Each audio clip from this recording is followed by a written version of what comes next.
Assalamualaikum warahmatullahi wabarakatuh. Shalom, Om Swastiastu, Namo Buddhaya, Salam Kebajikan.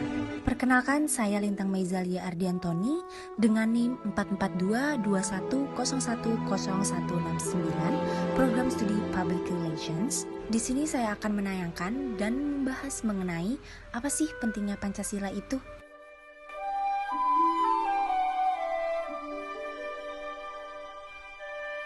Pancasila adalah dasar negara Indonesia. Berdasarkan keputusan Pers nomor 24 tahun 2016, Pancasila diperingati setiap tanggal 1 Juni sebagai hari lahirnya Pancasila.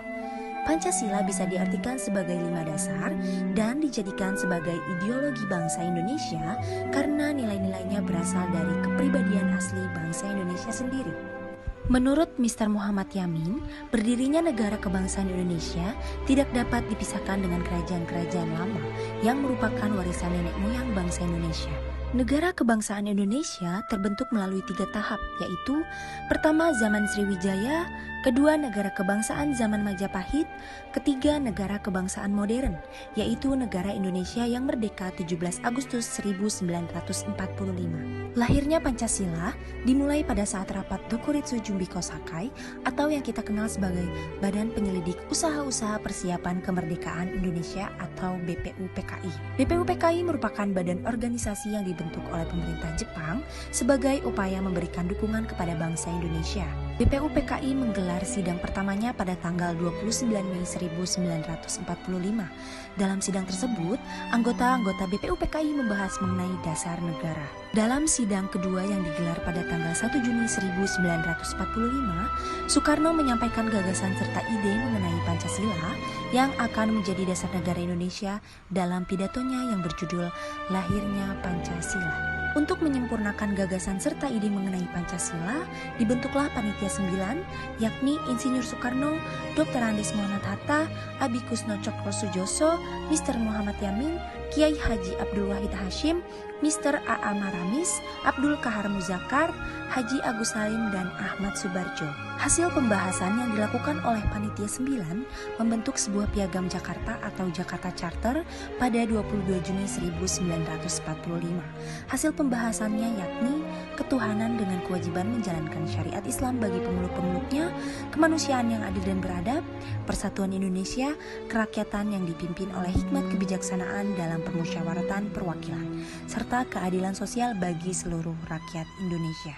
Keputusan tersebut masih belum selesai dan masih akan dilakukan perbaikan. Setelah melalui proses persidangan yang cukup panjang, pada tanggal 6 Agustus 1945, bom atom dijatuhkan di kota Hiroshima oleh Amerika Serikat yang mulai menurunkan moral semangat tentara Jepang. Sehari kemudian BPUPKI berganti nama menjadi PPKI, menegaskan keinginan dan tujuan mencapai kemerdekaan Indonesia. Bom atom kedua dijatuhkan di Nagasaki yang membuat Jepang menyerah kepada Amerika dan sekutunya. Peristiwa ini pun dimanfaatkan oleh Indonesia untuk memproklamasikan kemerdekaannya. Untuk merealisasikan tekad tersebut, maka pada tanggal 16 Agustus 1945 terjadi perundingan antara golongan muda dan golongan tua dalam penyusunan teks proklamasi yang berlangsung singkat, mulai pukul 02.00 sampai 04.00 dini hari.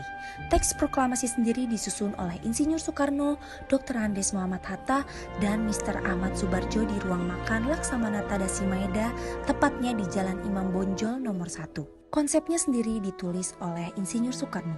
Soekarni dari golongan muda mengusulkan yang menandatangani teks proklamasi itu adalah Insinyur Soekarno dan Dr. Andes Muhammad Hatta atas nama bangsa Indonesia. Kemudian, teks proklamasi Indonesia tersebut diketik oleh Sayuti Melik. Isi proklamasi kemerdekaan tanggal 17 Agustus 1945 sesuai dengan semangat yang tertuang dalam Piagam Jakarta tanggal 22 Juni 1945. Pancasila akhirnya berhasil diresmikan melalui sidang PPKI yang diadakan pada tanggal 18 Agustus 1945. Melalui sidang tersebut, Pancasila disetujui menjadi dasar negara yang dicantumkan dalam Undang-Undang Dasar 1945 sebagai dasar negara bangsa Indonesia yang sah. Setelah jatuhnya Insinyur Soekarno sebagai presiden, selanjutnya Jenderal Soeharto yang memegang kendali terhadap negeri ini. Dengan berpindahnya kursi ke presiden tersebut, arah pemahaman terhadap Pancasila pun mulai diperbaiki. Pada peringatan Hari Lahir Pancasila, 1 Juni 1967, Presiden Soeharto mengatakan, Pancasila makin banyak mengalami ujian zaman dan makin bulat tekad kita mempertahankan Pancasila. Selain itu, Presiden Soeharto juga mengatakan, Pancasila sama sekali bukan sekedar semboyan untuk dikumandangkan.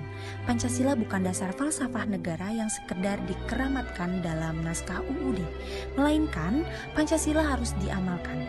Pancasila yang seharusnya sebagai nilai dasar moral etik bagi negara dan aparat pelaksana negara, dalam kenyataannya digunakan sebagai alat legitimasi politik. Puncak dari keadaan tersebut ditandai dengan hancurnya ekonomi nasional, maka timbullah berbagai gerakan masyarakat yang dipelopori oleh mahasiswa, cendekiawan dan masyarakat sebagai gerakan moral politik yang menuntut adanya reformasi di segala bidang politik, ekonomi, dan hukum.